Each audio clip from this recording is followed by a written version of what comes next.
Hei sann, folkens, og hjertelig velkommen til dette webinaret som skal handle om personal statement og hvordan man skriver et personal statement. Håper nå at alle har lyden og hører hva jeg sier. Hvis dere ikke har det, så får dere bare ta og sende en melding til meg i chatten, så kan vi se hva vi får til etter hvert. Also, thanks to the guys calling in from abroad. Part of this presentation is going to be in English, of course, but I'm just going to start off in Norwegian. So, yeah. I hope that's okay with you guys. Yes. Det her da dagens meny. Vi skal se litt kort på hvem SONOR og hva vi kan gjøre for deg. Vi skal også se litt på hvorfor du bør studere i utlandet, og også hvorfor Storbritannia en veldig bra studiedestinasjon. Vi skal også se litt på registrering i UKAS dokumentkrav, bare helt kort, før vi beveger oss over på hovedretten, som da om personal statement. Og helt til slutt så samler vi opp spørsmål. Vi tar først de som relevant for personal statement, og så tar vi en helt åpen runde til slutt dersom det noen som har flere spørsmål. Så håper det greit. Yes. Da virker det som om de fleste også har fått lyd. Okay, guys, I'm going to transfer into English so you can follow this bit as well. So, Study Outside Norway is kind of like Tinder. So what we'll do is that we will match you with universities academically and not necessarily help you with finding the next romantic partner, even though studying abroad might actually lead to that as well. So, and I'll show you what I mean in a little bit. So if you're signing up to having been guided by Study Outside Norway and our student counselors, we can help you match with a university that suits you the best. Also, we kind of like, I would say, a labor union in that way that we work on behalf of the students that we represent and make sure that they have the best possible scholarships, both from the Norwegian government, but also we negotiate good scholarship deals on behalf of our students directly with different universities. So probably something that wouldn't be compared usually, Tinder and labor unions, but Study Outside Norway is kind of the best of two worlds. So what do we do? So we map the alternatives that are available to you based on your academic potential and also your wishes for studying different degrees and in different countries. We of course help you with the applications and everything that follows after you've actually applied to a university. So we help you get funding from Lånekassa, visa if you need that, language test, preparation for studying, enrollment, and also help you get in touch with other students who are going to the same university that you are traveling to. So basically we help you from the moment that you contact us and until you arrive safely on campus. And all the help we provide is free of charge, so you don't pay anything to Study Outside Norway at any point. We work with about 60 different universities spread among these different countries. And today we're going to, of course, focus a little bit on how it is to study in the UK. I think that's what most of you are interested in. And then some of the information in this presentation might also be relevant for students who are writing motivational letters and personal statements to other countries, but it's going to be focusing heavier on the UK. So why should you consider studying abroad? There is a really interesting study that was made by NIFU last year, and it was basically they asked a lot of students who had studied abroad a full degree, and also students who had just went away on a semester, and students who had studied in Norway, and compared how they did after they finished their degree, and also how satisfied they were with their education. And that study showed that if you study abroad and you do a full degree, you get on average a job 3 months faster than if you studied in Norway. That study also showed that students who studied abroad felt more master when it comes to different work situations, and also that a higher proportion of the students that studied abroad were in leadership positions after 5 and 10 years of employment. Also, students who studied abroad had a higher starting salary on average. Of course, more study options is also available to you. In Norway, you can apply for about 27 different institutions and 1,300 different bachelor's programs, but only through Study Outside Norway we can help you apply to more than 60 different universities and also about 5,500 different programs. So there's literally a world of opportunities outside the borders. Also, the study showed that students who studied abroad were more satisfied with their studies. They had more international careers, which probably doesn't come as a surprise, and also a fact that they got also better language skills because they studied abroad. Another really good thing about being a Norwegian student who's studying outside Norway is the support that we get from Lånekassen, the Norwegian State Education Fund, which has one of the best finance opportunities in the world, actually. But for me, personally, I studied in the UK for 4 years. I did both my bachelor's and master's degree there.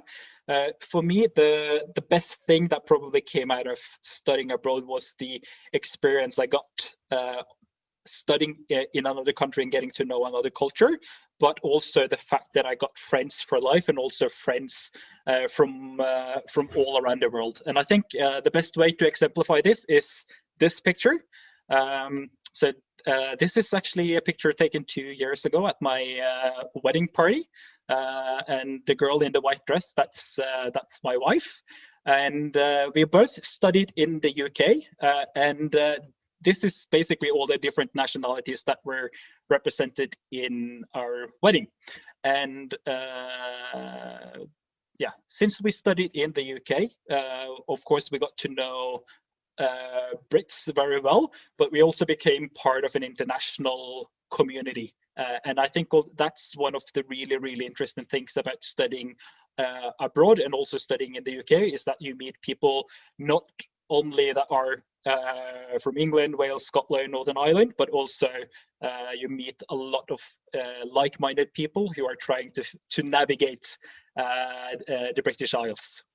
So just briefly gonna touch upon why you should consider studying in the UK, and also some key facts before we move on to the universities who are with us for this stream. They're going to present them as themselves. But some key facts is that in the UK, usually the undergraduate degrees are 3 years. Usually there are 4 years if you study in Scotland for a bachelor's degree, and you can also do 1 year master's degree in the UK. Study start is usually in September, but for master's degrees that is usually a bit more flexible. So some universities I start in January for certain programs. There is I would say a recommended application deadline for international students, which are 15th of January. That's because if you apply before that deadline, you are considered in the first rounds of admissions. And if you apply after that deadline, the program that you want to apply for might have already been filled up and there are no more places available for your program, basically. Though we see that, straight after January 15th, there are usually plenty of options still available, but until the closer we get to the 30th of June, which is the final deadline, the less options are available to you. So I will highly recommend that all of you who are interested in studying at the UK, apply before January 15th. And if you have more questions about that, contact either me or your designated student counselor in study at SONOR. In the UK, of course, you find some of the best universities in the world. You get some really, really good student unions as well. So this is the organizations that usually organize everything that goes on non-academically on campus. So students union and student unions often organize sports clubs and societies and such, which UK is famous for being really, really good at. Of course, another really good thing about studying in the UK is that it's not too far off from Norway. From January 1st to I think it's also worth mentioning that you are required to apply for a visa, and also more information about studying in the UK will be available in the webinar which we offer of November 17th. So that being said, I would like to introduce our first university, which is Mary from University of Birmingham. Thank you very much for that introduction, and thank you all for joining today. So I'm just going to give a little bit of a brief overview of the University of Birmingham. I've only got 5 minutes, so I'm going to just cover some of the key things that you might want to know about Birmingham. So when I was swiping through my Tinder requests of deciding which university I wanted to study at in the UK, I decided to study at the University of Birmingham because I just thought that the university is right for me. It may not be right for you, but hopefully this should provoke you to find out a little bit more information about the university and maybe see if it's right for you. So at the heart of your university experience is your studies. And at Birmingham, we take that really, really seriously. So it's at the heart of what we do. It is a Russell Group university. So that just means it's a research-led, a research-intensive university, which is consistently ranked within the top 100 in the world, top 20 within the UK. And we offer a broad array of different subjects that you can study at Birmingham. So I studied English literature. Some of my friends did law, engineering, computer science, biology. There's a broad array of different subjects that you can study at Birmingham. So the first fact that you can see on the screen in the far left is that Birmingham was awarded a gold rating in 2016 on the Teaching Excellence Framework. So what that means, it was just that all universities in the UK are rated for their teaching that they can offer. And Birmingham was ranked sort of the highest ranking possible for this. And this just means that the teaching is of the highest caliber.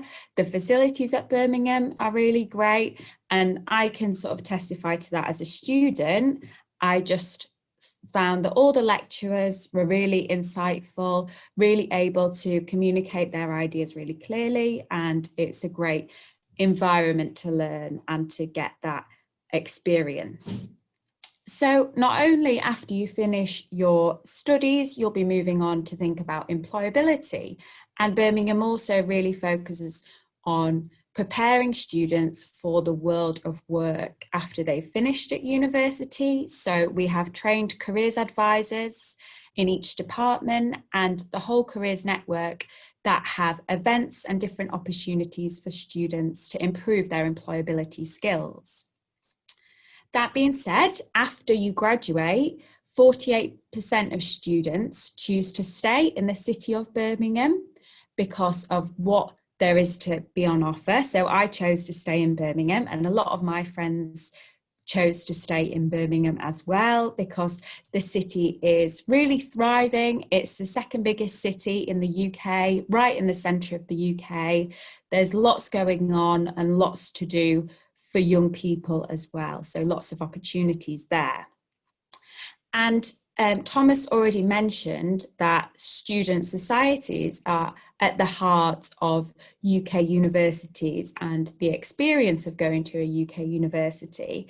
At Birmingham, we have over 250 societies, so a whole host of different options for you to choose from, including a Scandi society, which was created by some Norwegian students at the university. And we also have some other obscure ones as well. We've got some karaoke society, tea drinking society. So whatever your interests, you can get involved with that. And that's a nice opportunity outside of your studies at Birmingham. Can we move on to the next slide, please? Thank you. So I thought it would be nice as well, just within this 5 minutes, to show you the university so you can see it for yourself a little bit and see what the university is like. So it is a campus university, 10 minutes outside the main city centre of Birmingham. We've got a train station on campus, so it's really easy to nip in and out of the city centre, or you could even walk in along the canals of Birmingham. So you can see all the main university buildings are contained on one main campus. It's a lovely green centre, beautiful campus, and we've put in a lot of investment onto the campus recently. So there's been investment into the library, research facilities and sporting facilities at Birmingham. So this has given you a little bit of a taste into Birmingham. I think I'm passing over to another university now, and I hope I've just whet your appetite there of what Birmingham has to offer.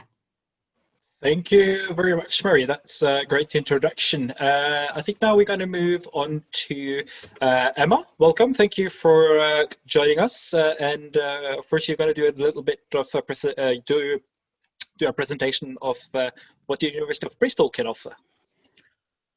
Thank you very much, Thomas, and thank you to everybody who's attended the seminar here. Thank you to SONOR for hosting me as well. My name's Emma Weeks. I'm an International Market Development Manager at the University of Bristol. I've worked at the university for nearly 20 years now, unbelievably.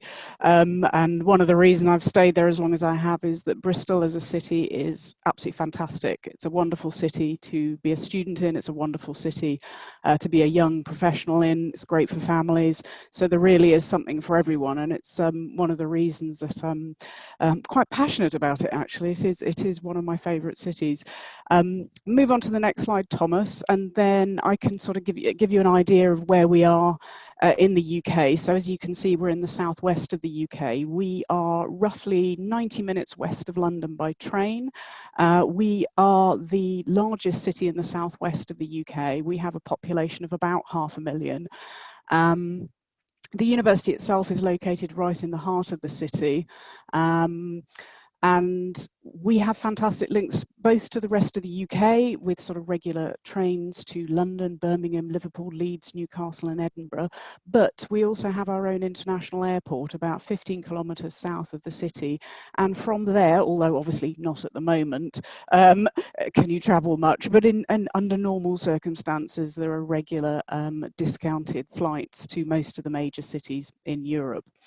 And Bristol itself, as I said, I'm really passionate about it. I think it's a wonderful city to live in, to study in. It's got so much going for it, considering its relatively small size. In terms of sort of cultural life, it's comparable with some of the bigger cities in the UK. As I said, major cultural hub, art galleries, theatres, museums and concert venues. You may not know this, but actually Bristol hosts more festivals than any other European city. It was the first UK city to be European Green Capital, and it's a fantastically green and leafy city to live in. And as you can see, we have this fabulous harbour side, which is only 5 minutes walk from the city campus. So just some brief overview of some of the rankings of the university on the next slide. We are in the latest QS rankings. We're top 10 in the UK, top 20 in Europe and top 60 in the world. And 35 of the subjects that we teach at the university are highly rated in the world's top 100. So we are a very highly regarded university, both in terms of our teaching and our research. And as well as that, we offer a fantastic student experience. On the next slide, I can just sort of give you an overview. We are what's called a comprehensive university. So we offer over 300 degree programs across sort of 6 broad areas. So the university is organised into 6 faculties: arts, engineering, health sciences, life sciences, science, and social sciences and law. So we can offer everything from something called engineering mathematics to medicine to film and television to modern languages, criminology, policy studies.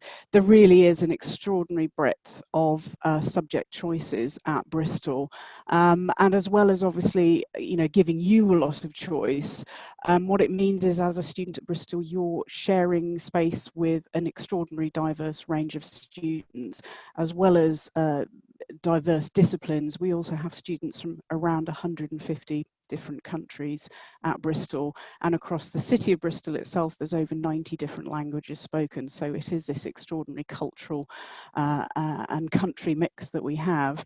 Can I have the next slide, Thomas? Thomas did briefly touch on this when he was talking more broadly about the UK, but the degree options we offer at Bristol are quite varied. So the typical 3-year bachelor degrees, we also offer 4-year bachelor degrees with an industry or professional placement year, or a year abroad. We also offer what are called 4-year integrated master's degrees, which are recognised globally. We also have 5-year clinical degrees and 5-year degrees in engineering, which offer a transfer into a year in industry. On the next slide, just to remind you, obviously you're studying overseas anyway if you come to the UK, but we do also offer an extraordinary range of international opportunities for students, whether that's a full year of study abroad, either in the Americas or Australasia, but we also offer a range of summer schools and sort of cultural and language placements over the summer holidays. So students who perhaps don't want to do another year abroad, they can still have some really amazing experiences in China on our sort of culture and language summer school, or on our leadership program, which in previous years has been hosted in Delhi and in another year in Chicago. So there really is a great range of options. I'll skip through the next slide because I'm aware we're sort of running out of time, but I just wanted to talk a little bit about employability. We are the 4th most targeted university by the top 100 companies in the UK, and we're ranked 6th for graduate employability, producing some of the highest paid graduates in the UK. Obviously, you know, university is now a significant investment for students, and I think if you study at Bristol, I would say that you get a pretty good return on investment. I'll finish there because I'm aware I've probably overrun a little bit. Thank you very much, Thomas. No worries. Thank you very much for that introduction, Emma. I'll now pass the reins over to Anna. So I'll stop sharing my screen so you can start sharing yours. Okay, perfect. Hello, everyone. My name is Anna, and I'm the last one in this round. And I work for the University of Plymouth. And I've been actually here now for 16 years, and I moved to Plymouth from Germany, hence my name, Anna Wuttke. Yeah, I've been living it, love living in Plymouth, and can't really see myself going anywhere else. So Plymouth is quite different from what you have heard from Birmingham and from Bristol, in that we are a modern university. Now, that doesn't mean that we don't have a long history of teaching students.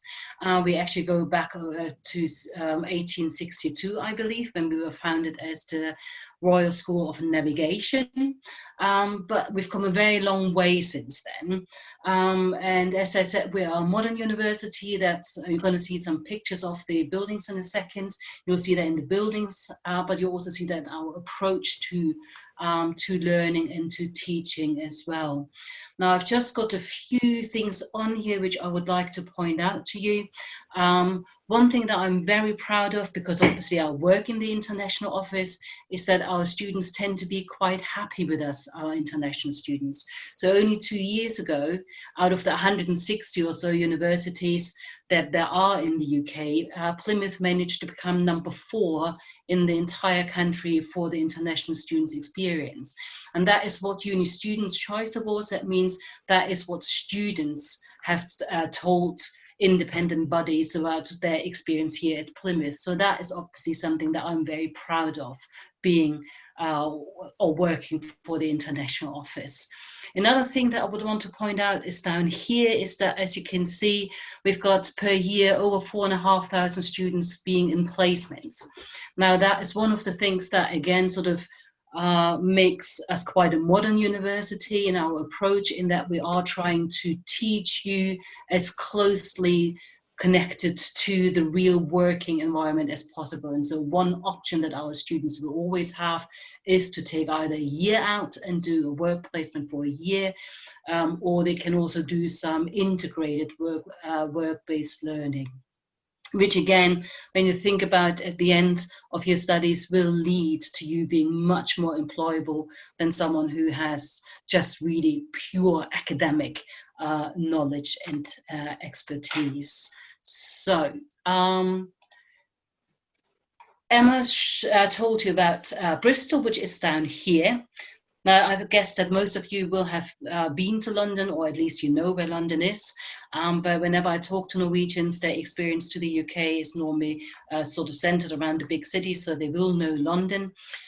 Bristol's town, 2 hours, 1.5, 2 hours away. And then if you go a bit further down south, another 2 hours from Bristol to Plymouth along the motorway, then you will come to Plymouth. Now, we are smaller than Bristol. We have about 300,000 people. That makes us the size of Trondheim or Bergen in the Norwegian context, which for the UK is a medium-sized city. So we aren't huge, but we are a city that basically offers everything that you would expect of a city. As I said, we are in the southwest of England, as you can see down here.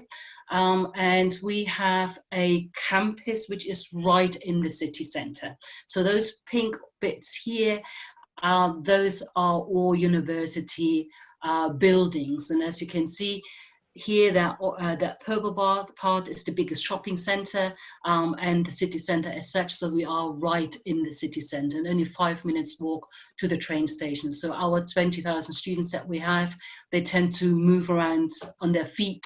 They walk, they might skateboard, and if they are adventurous, they might take a bike, but normally they don't need to have a car and they don't need to use public transport, which of course we do have. Now, Plymouth has coined itself as Britain's Ocean City, and I'm going to show you why that is. So this year, if you go onto our website, you'll get a campus tour, a virtual campus tour. Those red buildings dots here are the campus of the buildings of the university. So as I said, they are all quite modern, they're purpose-built, and a lot of money went into making sure that you have state-of-the-art facilities that you can learn and study in. And right here, only 10 minutes walk from campus, you do see the seaside. So we've got the Plymouth Hoe. This is where we normally hold our graduation ceremonies. I can't promise it's always that sunny, but to be honest, today it was this sunny. It was an absolutely fantastic, beautiful day.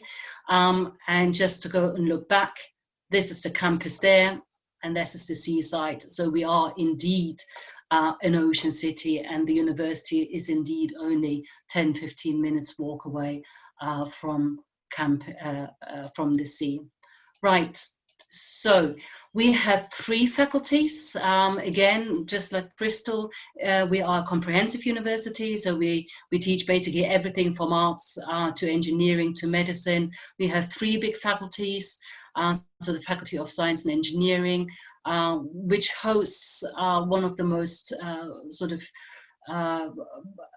Norwegian students, because we have our marine and ocean sciences in there, which tend to be very, very popular with our Norwegian students. But then we also have a lot of other programs in subject areas in there, which do both undergraduate and postgraduate studies. Then we've got the Faculty of Arts, Humanities and Business. I'm not going to go too much into detail here. As you can see, it's a great variety of programs and subject areas that we offer. Again, for Norwegian students, we have something in here, the international shipping, logistics, supply chain management or maritime business. This tends to be most popular with our Norwegian students. And last but not least, we've got the Faculty of Health, where you can do anything from medicine and dentistry to psychology, again, quite popular with Norwegian students, but also health professions and biomedical sciences tend to be of interest. And that brings me to the end of my part, and I hand back to Thomas.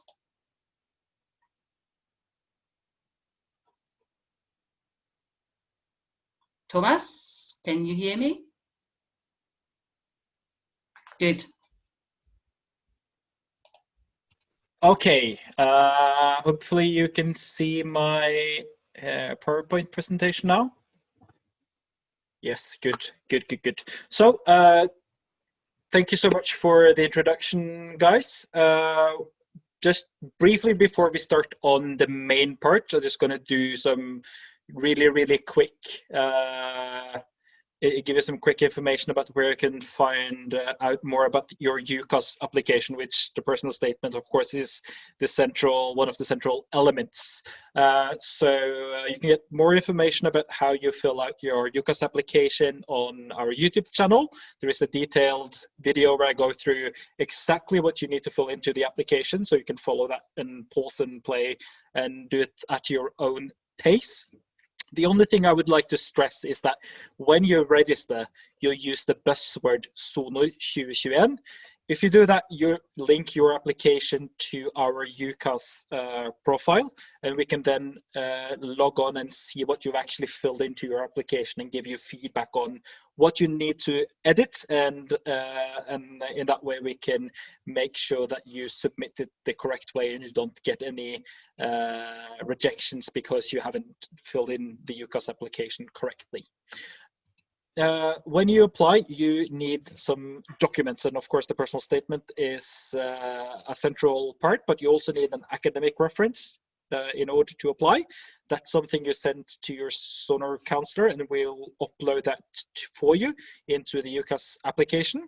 We also need a copy of your passport, which we will forward by email to the universities that you've applied for. And also you need a transcript or karakterutskrift or a certificate or vitnemålet ditt. You need that both in English and in Norwegian. And if you don't have that, you can just contact the reception in your school and they will help you print one out. And then you can just scan it and send it to your SONOR counselor. And then we'll forward those documents to the university that you have applied for. Yes, so that's just briefly how all the different elements that you need to apply, and now we're going to focus on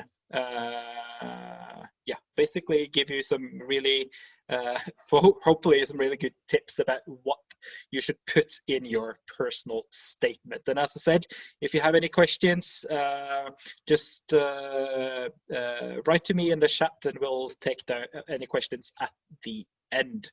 So the basic parts, would you like to start off, Mary? Yeah, happy to.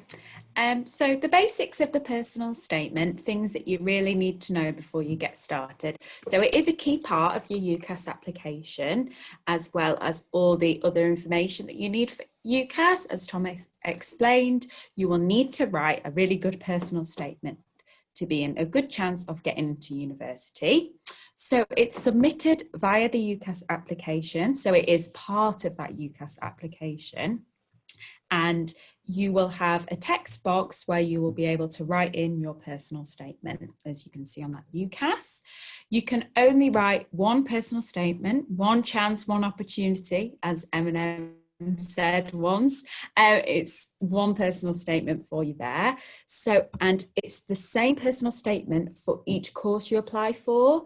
So I speak to some students and they're tossing up between different courses and they're in quite different disciplines, and it can be quite hard to write a personal statement that addresses two different courses. So if you focus on one specific discipline and area, you want to address your personal statement to that same course that you're applying to. So your personal statement needs to be able to apply to the different universities that you're applying for, if that makes sense.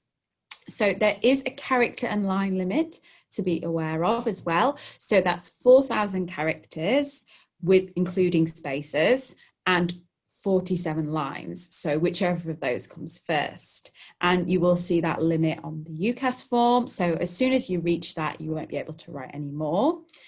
But it's important to note, I would encourage you to put your personal statement into a Word document first, write it out, draft it, redraft it as many times as you want before you put it onto the system.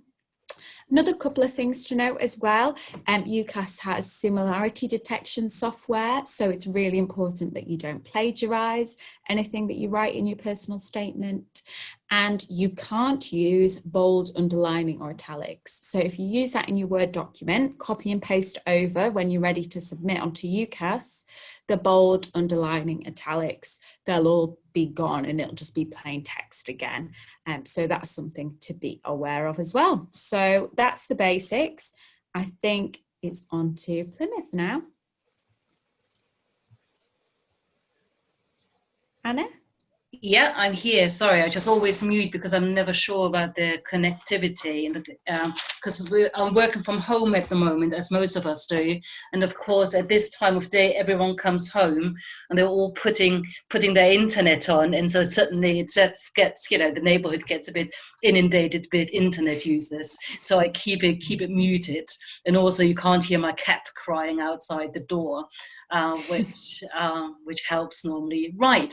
So you probably ask yourself, why do I actually have to sit down and write a personal statement? Now, because you don't have to do that in, I believe, in Norway. So why do the Brits make you do this? You wouldn't have to do it in Germany either. So why are they doing it? Now, normally you have to imagine that with the 15th of January deadline, universities are going to get inundated with applications. They get thousands, 10,000s of applications, and some of the courses are incredibly competitive, and some universities are incredibly competitive. So all they see is basically, they see all those grades or predicted grades, and then they have to choose. And so for us, it really helps to understand a little bit more about you than just your, to learn more about you than just your grades. We actually do take a holistic approach. We want to know more about you. We want to know about your passion. We want to know about your interest for the subjects. And so the personal statement is basically that moment that we can meet you as a person, where you can tell you who you are, what you want to study, and why you want to study that subject. Some universities and some programs do interview, and of course they might then refer back to the personal statement if you do come to the interview, but the vast majority, and correct me colleagues if I'm wrong, the vast majority of us won't interview, and so the personal statement really is the only opportunity for yourself to let us know about you as a person, and not just as someone who achieves a grade 5 out of 6 from your Vidnamal. You're more than just a number, and you're more than just a grade, and that's what we want to hear at the universities. We want to also make sure that the shoe fits, to make sure that we are the right university for you, but also, that you are the right student for us. So there we go. So this is why we are making you to write those 4,000 characters, or for those 47 lines. Okay? And goes back to the next one. Thanks very much, Anna. So the question you're going to ask yourself is, now I've spent all this time sort of planning and writing this note perfect personal statement, who on earth is going to read it? Who's going to be assessing me? And now it's going to be a mixture, depending on universities. Back in the old days, there would be one admissions tutor for each degree programme, and that admissions tutor would be reading every single personal statement. So times have changed, the volume of application has changed. So programmes will still have what they call admissions tutors, who sort of set the criteria by which applications are assessed. But increasingly, you'll find at universities they have sort of selection or admissions committees or selection and admissions teams who will be tasked with reading personal statements and in some cases scoring them according to agreed criteria laid down by the admissions tutor of a specific degree programme. So basically, it's going to be a mixture of professional services staff and academic staff, basically anyone that can have a say in your application. But universities in the UK, they are very clear about the criteria by which they assess applications. Their processes are transparent. So for example, at Bristol, for every programme that we offer, we have something called an admission statement, which goes into detail about how each application is graded and assessed, so that it's very clear what we're looking for, and also how each component of the application is weighted. So for example, some programs at Bristol will be very heavily weighted on the academic grades, and some will be weighted more heavily on the personal statements. But essentially, the personal statement is one way by which we can distinguish between students who have very, very similar grade profiles. But hopefully that's given you an idea of who reads it and how it's assessed. And also to reassure you that the processes by which it is used are very clear and transparent at every institution. Thanks very much. So yeah, and I think as you said, Emma, it's actually human beings who are reading the personal statement, and the people on the selection committee or the tutor might actually remember you from the personal statement when you arrive on campus. So it is a personal connection that you get with the people who are assessing your application. So that's something to bear in mind. Yeah, Marie, tell us a little bit about how important the personal statement is, please. So we've already sort of covered this a little bit, in that it's a real opportunity for you to get a bit of your personality across, thinking carefully about why you want to study that course. But how does it matter in terms of your application? So the reality is it does matter. I was speaking to the head of our admissions at Birmingham the other day, and he spoke about the personal statement and how it can be influential in applications when we're deciding whether students are best suited to come to Birmingham. So we'll look at the grades, we'll look at the other requirements, but we will look at the personal statement as well. So it might be the deciding factor in your application. And I've included here a couple of quotes from our admissions tutors within our specific departments around what they say about the personal statement. So our admissions tutors is highly important. It can form the basis of the interview. So Anna already mentioned most UK universities nowadays don't take part in many interviews, but some courses at Birmingham do interview, and the personal statement is used as part of that interview process. So it's really important that you make sure you're familiar with your personal statement prior to being interviewed, as it could be used and pulled out different exams part of that process. So our drama department does interview as part of that. So the personal statement is used there. And it's particularly important in borderline cases.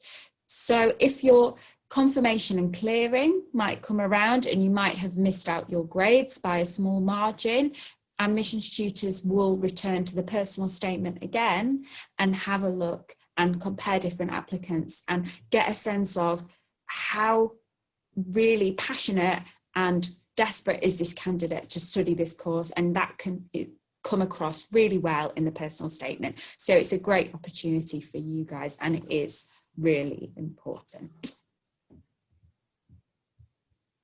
Anna, I think it's you next. Yeah, thank you very much for that, Mary. And you're correct, Anna. Before we, sorry, this is your slides, right? Yeah, that's mine basically. So when you write your personal statement, there is a lot of do's and don't do's. And it's funny that we're starting with a don't do's and not with the do's, but it's fine, you know, it's absolutely fine. First of all, it's not on the list here, but that really is very important to remember what Mary said earlier, and that is that you are writing one personal statement and you might be applying to 5 universities. So make sure that you do not mention a specific university. If you are applying, let's say, to Bristol and to Birmingham, and one of them is your first choice, let's say Birmingham is your first choice, and you say, I really want to study at Birmingham for this particular course, for this particular reason, the admissions tutor in Bristol is not going to be impressed. So leave out any mentioning of any universities, unless you only apply that for one, but that hardly ever happens, that you really only apply for one university. Now, another thing that I want to say here right at the beginning as well, there's a hint in the title of personal statements, and that means it is personal. So do not try to be anyone else. Yes, you might be tempted to use the best language and the thesaurus and everything possible that's, you know, to make as good an impression as possible, and you should make a good impression, but do not try to be someone else. Use the language that you are used to, use your best English that you have, and try not to make mistakes. But yes, do be yourself, and don't sort of go up somewhere in the clouds where you can't get you from. You only said, as we said earlier, you only have 4,000 lines, 4,000 characters. And in this case, every single character counts. So you might be, you know, tempted to include a lot of stuff and go on about a lot of stuff. But what you really should not do is to include things which aren't relevant. So if you say you want to do tourism hospitality, or you're doing a tourism degree, then yes, of course, you can include places that you have visited or examples of great moments of hospitality, but don't just list every single country in the world that you have visited, trying to impress the admissions tutor. Make sure that whatever you're putting into your 47 lines, that those are really relevant for the program. Don't try to be funny. Believe you me, humor is a very, very special thing. I'm German. I'm trying to be humorous. Most Brits don't think I'm funny at all, because we have that reputation that we aren't humorous. And so don't try to put it in, because most of the time it's probably going to be wrong. You know, it's just going to go wrong. So don't try to be funny.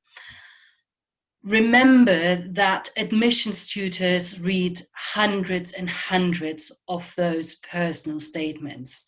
The last thing they want to hear is, I've always dreamed of becoming a doctor. Since I was a little boy or a little girl, I didn't want anything else but be a nurse. So my passion for a specific subject began at the age of 3.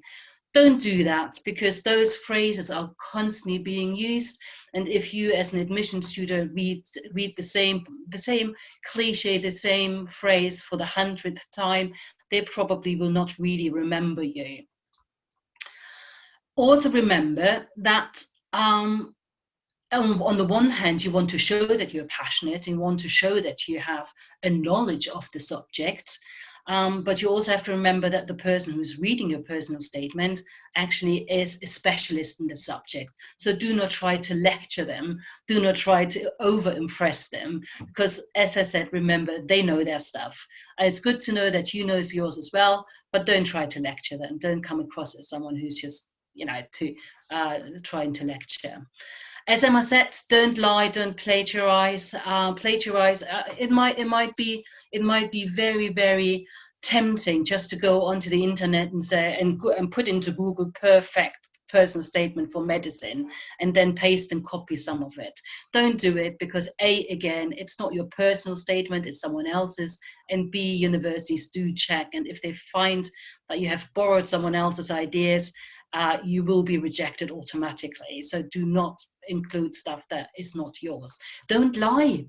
Again, you might be tempted to overemphasize what a great person you are, and you might say, my passion started with reading that particular book by Professor da, and you might actually then be invited to an interview, and it might very well be that they pick you up on that book that you are meant to have read, and of course, if you haven't read it, not so good. That's not going to be a good impression that you give there.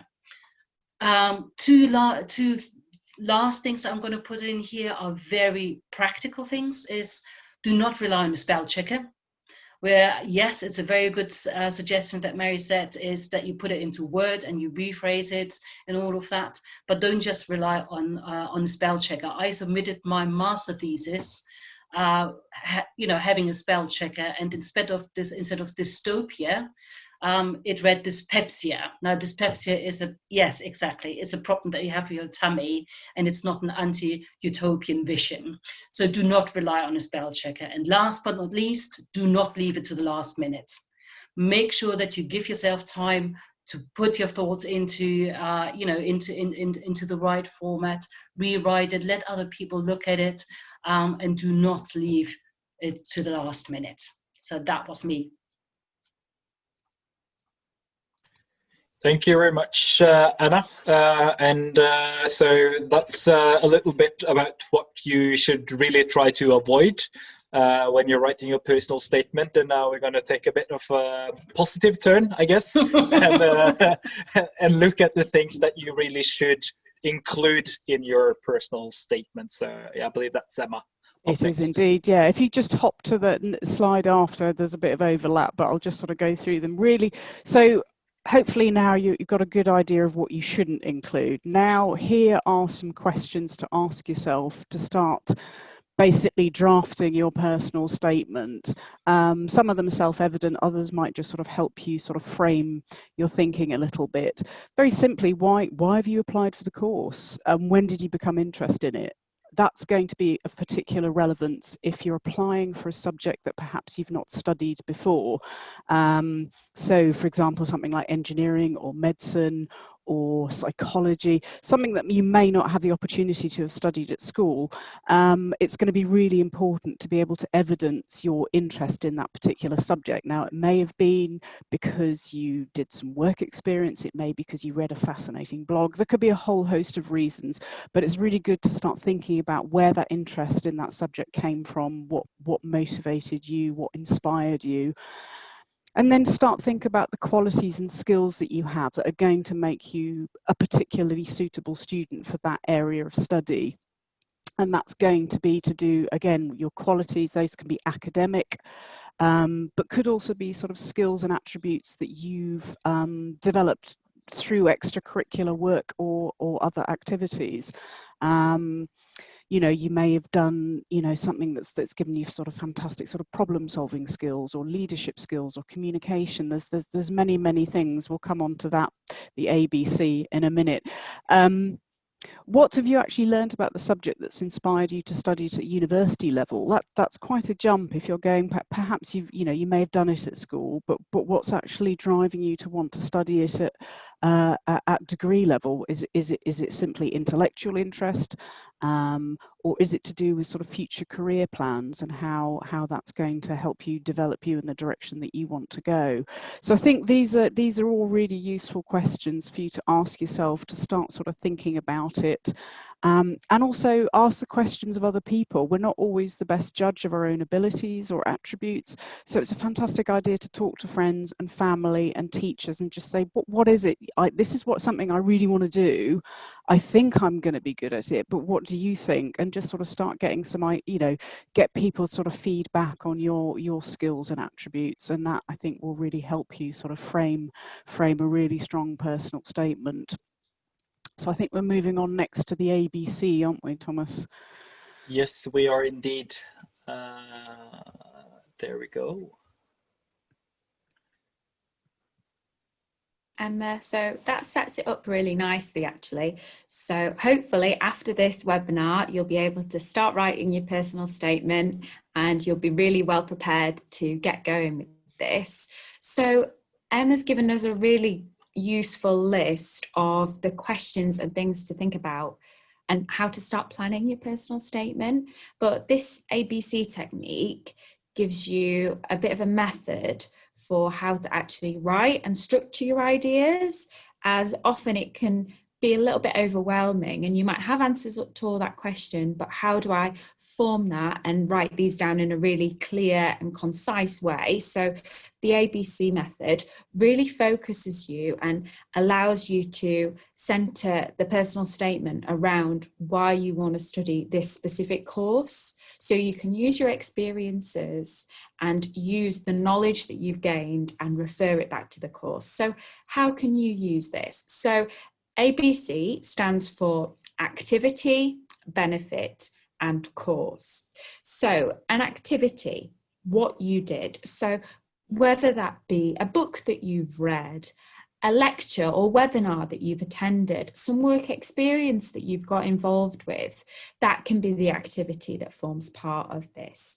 And then if you take this activity and think about what you've gained from it, so what you've learned, your thoughts and opinions on the piece of reading that you've done, the researcher that you've listened to and engaged with, and then C, referring it back to the course. So this is maybe the most important part of it. So how can this relate to the course that you want to study and want to learn more about? And thinking carefully, maybe it's a specific module that you want to learn more about, or maybe it's just the course in general. It's this work experience, the benefit that you've gained from it, that's why you want to study this specific course. So that's a really useful technique that you can use when actually coming to write down and getting to the nitty-gritty, the harder part of writing the personal statement. Thank you very much for that introduction, and like Mary said, this is a really, really good way to make sure that every single piece of information that you provide in your personal statement is actually has some kind of relevance to the person who's reading it, because you might very well know that for example, if you've been part of the student council at your school and you're applying for a degree in politics, you can immediately make out that there is a certain connection there, but you need actually to explain it for the person who's writing the personal statement. So you need to think about who you're communicating to, and you shouldn't write as if the person who is reading the personal statement is what's the politically correct term? Not an idiot. But yeah, you should make sure that you explain why the action is relevant, as Mary said. So I think we're going to do a bit more sort of open round now. So I have a couple of things that I want to add, which I don't think we've quite covered yet, and for the rest of you, feel free to contribute if you have anything else to add. But a personal statement should really be positive, and it should be about, like we said, it should be about you and give the reader a good understanding of who you are, where you come from, and why you want to study that degree. And I don't know if you guys agree with me, but I think about 60 to 75% of the personal statement should be somehow related to the course that you're applying for. So either showing why you're interested in that course, and also maybe be specific. So go into the course description and show that you have a good understanding of what the course actually is about. And also then the last 25% should be about your key skills and how that might in general make you a good student at a particular university. And that could be both academically and also if you are particularly keen in doing Quidditch or something besides your studies. I don't know if you guys agree with that sort of proportions. So main part should really be about the subject, and then 25% this should be could be a bit more personal and reflect towards yourself. Yeah, absolutely. Yeah, absolutely. The sort of 75-25 ratio, as we call it. And what I tend to always advise is that even though 25% of it can be about extracurricular activities and achievements, it comes back to the ABC. It's like the strongest personal statements are going to be those where that 25% of extracurricular activities is somehow relevant to the program you're applying to, either through the skills you've developed or through, you know, some connection with the discipline. So yes, that's absolutely the case. Yeah, completely agree with Emma. So we say around 75% should be focused solely on the course. And then if you can link those work experience, the other interests back to the course, that's even better. Just one slight word of warning when we're talking about sort of the course and the details of the course. If you are applying for something like, let's say, international relations, there is not the same course anywhere in the UK. So it might be 80 universities are offering international relations, but they will all be quite different courses. So you have to make sure that if you're applying for the 5 different universities, that you're not too specific, that everyone, you know, if you're picking sort of, you know, if you're looking at your first choice university and you say, oh yeah, and you know everything about that course inside out and you're referring to that, just make sure that your other choice universities, you know, that you're not excluding them by what, but you're including in your personal statement. Does that make sense? Absolutely. Okay. Yeah. Also, another thing I usually get asked is, how long does it take to write a business statement? And I should, you know, it depends. It's not really, you should spend 2 hours writing a business statement. That is definitely a bit on the short side, I would say. But I can take myself as an example. I probably spent 2-3 hours writing the first draft, but then I put it away for a night or a day or two and came back to it, edited again, because when you go away from a piece of text for some time and see it with fresh eyes, you get some new perspectives. So edit your first draft, show probably then the product you have then to some fellow students. You can even show it maybe to your teacher, friends, family, whoever you can ask really, and then get feedback on things you basically get feedback on that. You can also send a draft to one of us in Study Outside Norway, and we'll give you feedback on what we think you should focus more on, what you probably should omit from the business statement and stuff like that. But all in all, I think it's really, really important to understand that the personal statement is not something you can rush in an evening. It's a process which might take a couple of days and even 1 or 2 weeks. Yeah. I mean, and you said you started with the first draft. I mean, one of the tips that I tend to give students is just start with a blank piece of paper, you know, and a pen. Hard to believe that you can actually do those things, you know, have a piece of paper and a pen in these days, and just brainstorm. Just put in what you think should be in the personal statement, and that doesn't have to be, they don't have to be full sentences. They can be phrases, they can be words. Just start with a blank page, put everything in that comes to your mind you should include, and then start to structure and eliminate, you know, so it becomes a very, you know, a work in progress and not just something that is forced, sort of, you know, by pressure of time or something. Just to add to that, so from my own experience of writing the personal statement, it actually took me a lot longer than a few hours, and I think I spent a little bit too much time on it actually, just stewing it over, because, you know, you do have that word limit, and it's really hard if you really want to study something at university to actually fill that word limit. So I would encourage you, you know, take your time over it, but don't become too obsessed about it, you know, trying to pursue that perfect personal statement.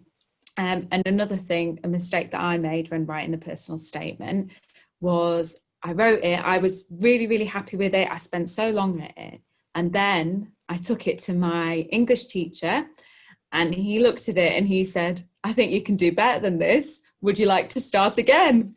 So I'd spent all this time on it, and it was really not great for me. So I had to rip it all up, start again after just being so obsessed about this. So definitely get that advice, but get it maybe slightly earlier on in the process. So before you're fully happy with it, get those opinions and thoughts from your teachers who really know what it should be like, and they hopefully know you and know what you're capable of as well. Yeah, that's a really good piece of advice. Another thing, it might seem strange, but when you read text out loud, that also can help you detect certain parts of your personal statement and text that is not flowing as it should be. You can detect that maybe the rhythm is off in the language that you've used. So that's another, might seem strange, but it's a really good tip, is to just read it out loud. And like we said already, 4,000 characters is not a lot of space, so you don't have time to faff about. You need to be know what you want to convey and be quite direct. Yeah. So anything else you guys want to add before we move on to questions? Oh, sounds good. So, sorry, no? Just said not from me. Great stuff. So, key summary, consider your audience, really be yourself. Don't try to be somewhere you're not. Read it, and be positive. A personal statement should really only be positive, and you should strive to show you from the best side possible. So with that sort of main part out of the way, we are opening to for questions from the audience. So if you have any questions, just pop it down in the chat, and we can take them one by one. We've actually got some questions already. So first question is, as an IB student, I will not be done with my exam until May 2020. But we should, as you said, apply before January 15th. Will I be able to apply with predicted grades, or will I have to wait until my final grades are available? So, yeah, I can take that. You should really apply with your predicted grades. That's also if you're not doing the IB program, if you're in the normal Norwegian high school curriculum and you're getting the vitnemål. You should also apply with your transcript or karakterutskrift. For students who are in that situation, so they're not finished with school, but they're finishing school before they start studying, you will not get, you will get what is called a conditional offer from the university. And then when you have finished your final exams and you get your final certificate, that being the IB diploma or your Norwegian certificate vitnemål, you then have to forward those documents to the university that you have put as your firm option or insurance option in UCAS. And if you have more questions about the firm and insurance options and how you accept an offer in UCAS, you can check out the YouTube video, which I have linked earlier in the presentation, and also the presentation I will send out tomorrow morning. So you have it there. I think we've covered this already, but maybe Anna, is there any good way to put work experience into the personal statement? Well, I guess sort of we all agree that if it's a work experience that sort of falls into the ABC, which you can make work for yourself, then you definitely should put it in. It doesn't have to be related. So if you're applying for medicine, we don't expect you to be a part-time brain surgeon. You know, this is, again, you know, that, but if you have, let's say, stick with medicine, if you had work experience, let's say you've been helping in a community center, you know, or, you know, even cleaned the floor in a hospital, if if that was your summer job, then yes, put it in, as long as you can tell us what it has done, what benefit you have had from it, and how you then again bring it back and relate it to the course. So yes, please do include work experience if they are relevant. I guess that both Emma and Mary would agree with that. Yes, nodding frantically. I don't really have anything to add, but just to sort of say yes, all great stuff. Absolutely true. Another question we got was, how is it actually possible to plagiarize on your personal statement?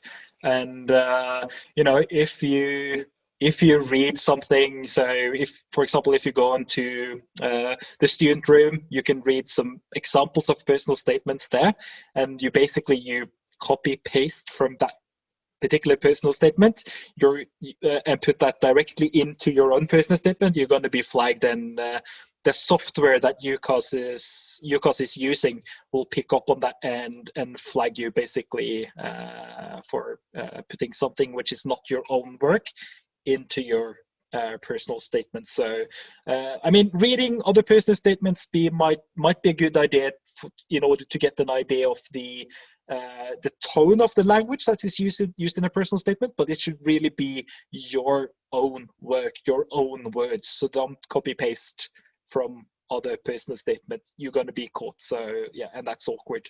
Don't do that to yourself.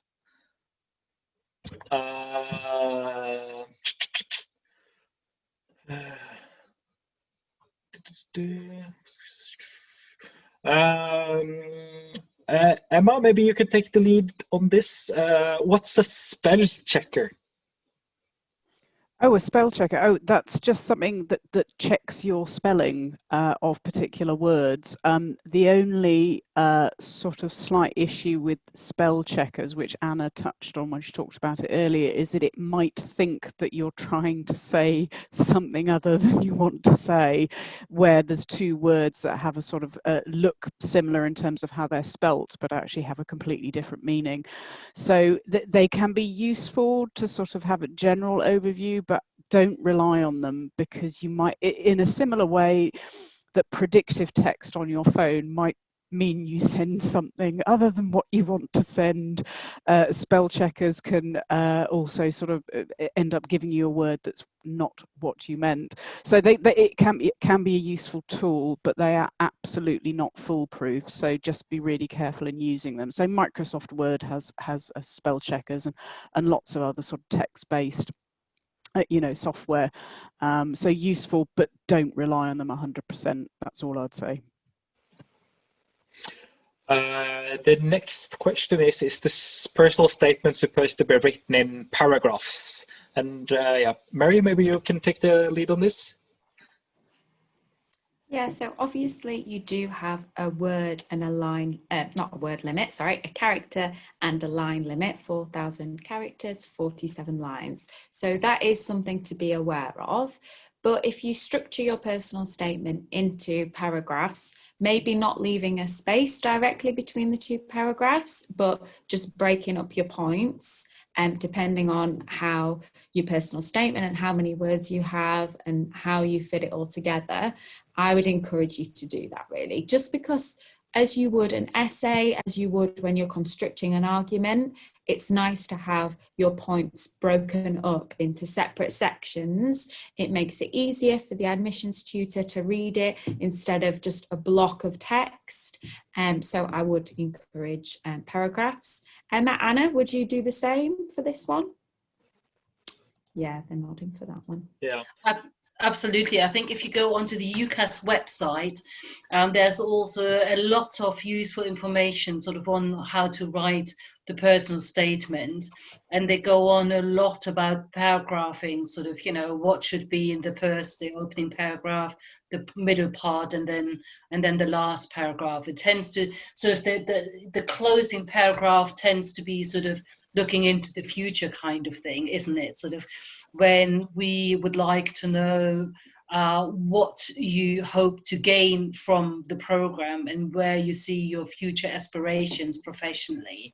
So this tends to be sort of the closing, you know, the natural closing paragraph. But yeah, if you go onto the UCAS website, there's also a lot of information on, or tips on the paragraphs. Yeah. Thank you for that, Anna. The next one, oh, this is a good one. So it's a sort of application strategy question. And in the course that I want to study, the strongest applications will be invited for an interview. So when I write the personal statement, should I save some of the good stuff in case I get an interview, or will the school more unlikely give me a place if the interview is very repetitive? And I think you should, you know, use the good stuff in the personal statement, because if you're applying for a course that you have to do an interview for as well, you really want the interview. So you should definitely all the good things that you can put into your personal statement, as long as it's relevant and it's within the 4,000 characters that we have already mentioned. Yeah, you shouldn't really hold back and save something for the interview. I think you should. I was going to say, I mean, it's a really good question, actually. But in fact, just to check with Anna and Mary, but certainly at Bristol, the only course that we now interview for routinely is medicine. And in fact, even if you have, you know, definitely don't hold back in your personal statement, because they're going to need to know what kind of experience you've had. And what may happen in a medicine interview is that they will give you, they say, I note that you've talked about this in your personal statement, and will actually ask you questions about it. And it's it's no disadvantage at all to have mentioned it in your personal statement, because it's, you know, the people who interview you are not necessarily the people who've going to done the initial assessment on your UCAS application. So the point is that what's in your personal statement is going to hopefully springboard you into that position, and it's something that at that time you can then talk about in more depth, I would say. I don't know if Anna and Mary want to add anything to that. Absolutely. It's good prep also for your later work life, because when you're writing an application for a job, you certainly shouldn't hold back, but should put everything in that you can in the hope that you're going to get to that interview. So yeah, it's the first impression that counts, and the first impression will be the personal statement. Yeah, I would definitely agree there with you both, but just maybe to put the caveat that obviously there's a limit to the amount of information that you can put into the personal statement. And I have seen personal statements where they've had almost too many examples. So you don't want to really stuff it full. You want to be able to elaborate on the points you've made. So if you can't fit everything into your personal statement, you shouldn't be too worried about it, but definitely get your best stuff in there and communicate that in your personal statement. Don't be saving anything, I wouldn't say, for the interview. The next question is, so this is a master's student, and the question is, do you have to write the personal statement as a postgraduate applicant? And do I have to write 2 personal statements? So I think for most UK universities, it's standard when you're applying for a master's program that you provide 1 personal statement, but maybe 2 academic references. That's some universities might also, especially if you're applying for a research master, they also might ask you to submit a research proposal as well. But that really, it depends on the course that you're applying for. So if you have more questions about this, you should just contact me or anyone else. You see our emails, and we can help you out. Do you want me to just add a little bit there, Thomas, about, of course, because one of the things I think that, because with applications for 1-year taught postgraduate programs, one of the key differences is that you're applying directly to that university. It's not one application that has to service multiple universities. So one of the key differences between a personal statement you write for a master's application as opposed to the UCAS personal statement is that they really want to know that you have researched the program. So that's where you do actually say, right, this program at Bristol is ideal for me because of X, Y, Z, and because of the research you do, and because it's what this is what I'm interested in, etc., etc. So that is one of the key differences. Although in other ways, those questions are relevant. Why do I want to do this? Why am I a suitable student for this program, etc. But that personal statement for master's programs is going to be directly linked to the university you're applying for. So you will have to do slightly different statements for each application. Yep. Thanks for pointing that out, Emma. Also, another question here, which is if I'm applying to universities outside the UK but elsewhere in Europe, do I have to provide a personal statement?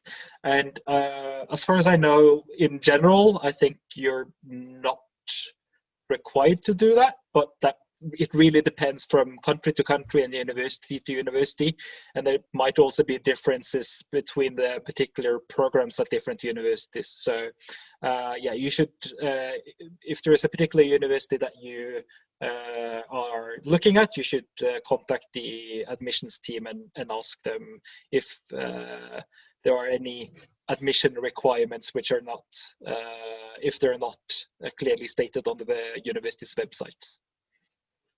So that's just a general advice, I think.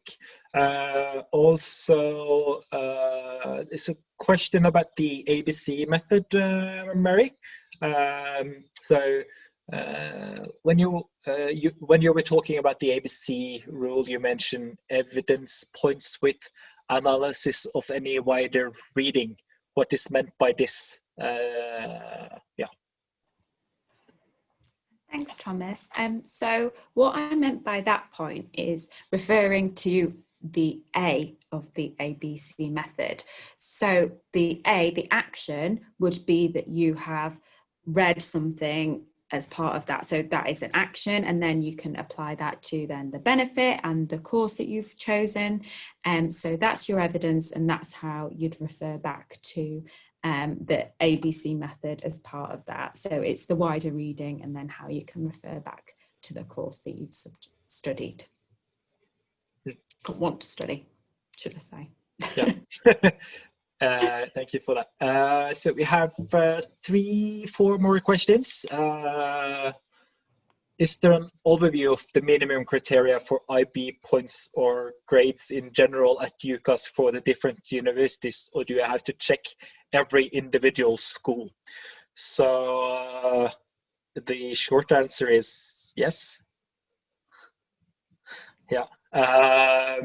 So for usually for IB programs, it's quite easily, it's usually in the entry requirement sections for each course, and that are listed on the particular university's websites. And if you have a Norwegian certificate, there is also usually a Norwegian. So if you, for example, if you Google University of Plymouth, Norway entry requirements, it's usually a page that you can click directly into, and it's stated what the general admission requirement is for Norwegian students. But if you can't find that page, contact your SONOR student counselor. We can help you with that, and also feel free to contact the university directly if you're more comfortable with that. So yeah, we're here to help. Can I just add one, sorry, just one thing, just also because you're talking about the general entry requirements, it is really worth keeping in mind that even within the university, each course has different entry requirements. So let's say business might have 28 IB overall and medicine has 36. So just to keep, remember, and you know, and at the same time also, one university might have 28 for business and another university might have 34 for business. So you always have to do your research, and each course and each program and each university has its own entry requirements. And they are normally on the website, or you guys from SONOR can help out. Yep, that's some good advice. Thank you very much, Anna. The next question is, it's about money and tuition. So is it possible to study in London or any other big city in England without it being really expensive? Since the tuition fee in England is a lot and is generally pretty expensive to live in England. And I think that really depends on what you're comparing it to. If you're comparing studying in the UK to studying in Norway, the obvious extra expense is actually the tuition fee. But we can put that into context. So on average, when you're finished with your bachelor's degree in Norway, on average, a Norwegian student has about 360,000 Norwegian kroners in debt. The average for international students is around 500,000 Norwegian kroners. So that might sound like a lot, and I mean, it is a difference, but we can put it into further context. So if you then look at all the money that you're going to earn over basically your whole active working life, the investment for studying in Norway is, if we're not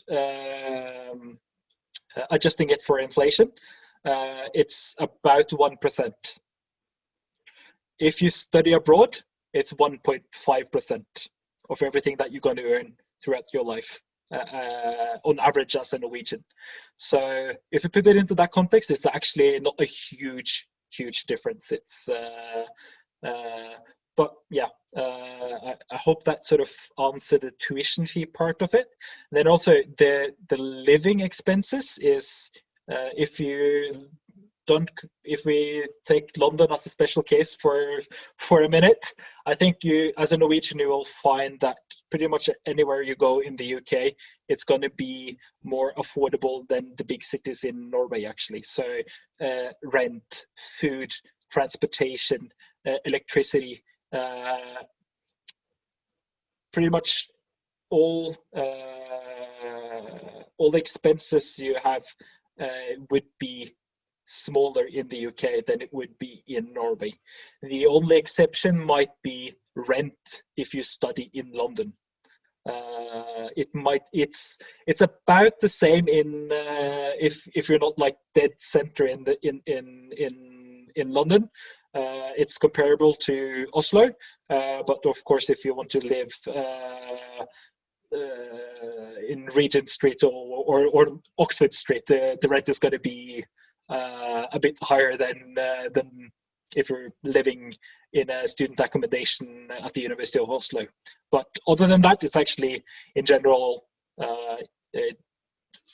the student allowance you get from Lånekassen will make you go further in the UK than it would in Norway. And I can take myself as an example. I spent my summer holidays working in Norway and saved some of the money I earned from that and sort of added that onto the allowance that I got from Lånekassen.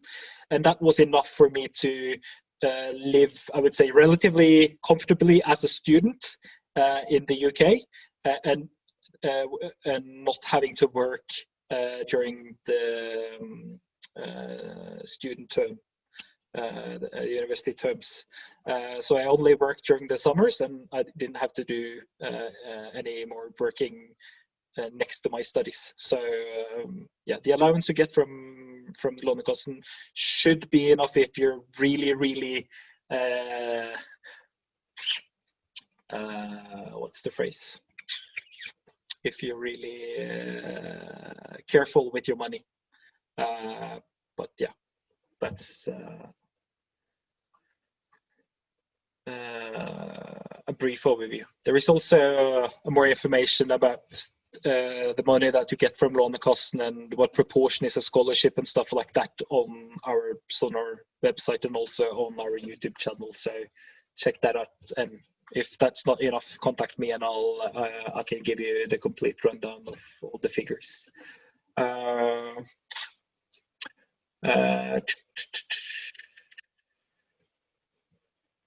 What is the difference between the US and UK admission process when it comes to personal statement and extracurricular activities? I think the main difference we should probably mention is that in the UK, application to bachelor degrees are standardized. So there is one application system you have to get familiarized with. In the US, you are more or less applying to individual university directly. So that's one difference, and admission requirements might differ from university to university in the US. So some universities might ask you to provide a personal statement. Other universities might not ask you to provide a personal statement.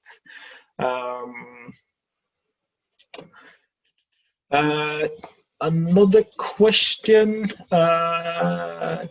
should I include that I speak several languages fluently in my personal statement, even though it's not particularly relevant for the chosen course? Yeah, absolutely. I mean, it's you know, that's a very specific skill set, and it tells us, even if you're not planning to use the languages for the degree that you've applied to, I mean, it tells us a lot about your, you know, your abilities, and, you know, particularly if those are the languages you've learned on top of perhaps other sort of classes. It's, you know, it's an impressive skill, I would say. I don't know if Anna and Mary want to add anything to that, but I would say definitely include it. Don't go on about it, particularly if it's not relevant to what you're applying for, but absolutely mention it. Yeah, just agree with that, basically. I think definitely include it, but you don't need to labour on the point too much if it's not relevant to the course that you're applying for.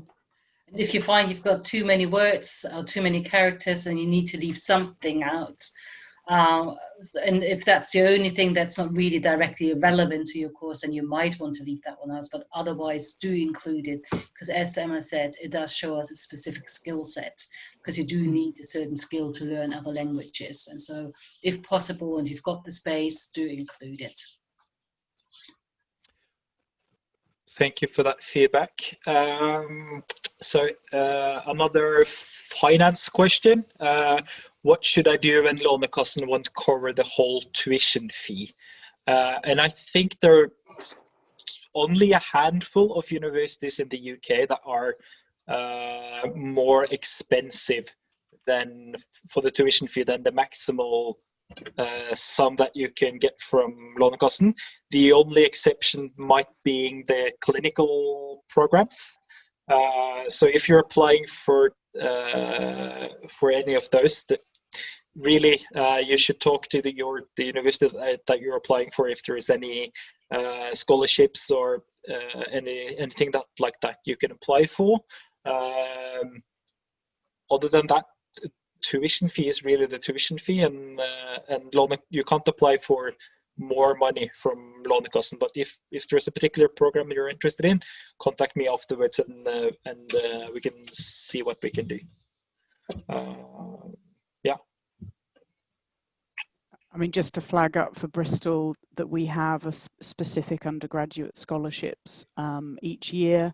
and they are worth £5,000 and £10,000, and that if you're successful in getting one of those scholarships, that money is paid every year of your degree programme towards the cost of your tuition fees. So if you have that discrepancy between your loan and the cost of the tuition fees, I have to say Bristol is one of the pricier universities. That could be one way that you might be able to make up the difference. Yeah. It's definitely always worth checking scholarship pages, because every university will have some, or most universities will have some sort of scholarship, especially for international students. So it's definitely worth checking the scholarship pages. And you normally find two different kinds of scholarships. Ones are the ones which are merit-based, so they are based on your academic standing, how good you were at your, at a school or university. And then also some universities might offer country-specific scholarships. So do keep a lookout sort of for the ones that are being offered. So yeah. Thank you for that, Anna and Emma.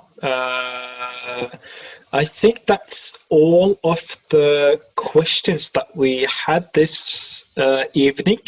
So I think we're gonna leave it there. It was really, really nice to have the three of you with me this evening, and I appreciate that you called in from the UK. Hopefully we'll see you back in Norway at some point. Yeah, I hope so. Yeah, that would be really great, and also hopefully we will be able in the future to see those of you who have followed this webinar face to face. If not in a student fair in Norway, hopefully you'll meet one of the three ladies when you go to study in the UK. As I mentioned, if you have any more questions about the personal statement, the application process, academic references, anything, feel free to contact me or your designated SONOR student counselor, or any of the three that have participated in the webinar. You'll find their emails below, and I think we're going to leave it there. Best of luck with your personal statements.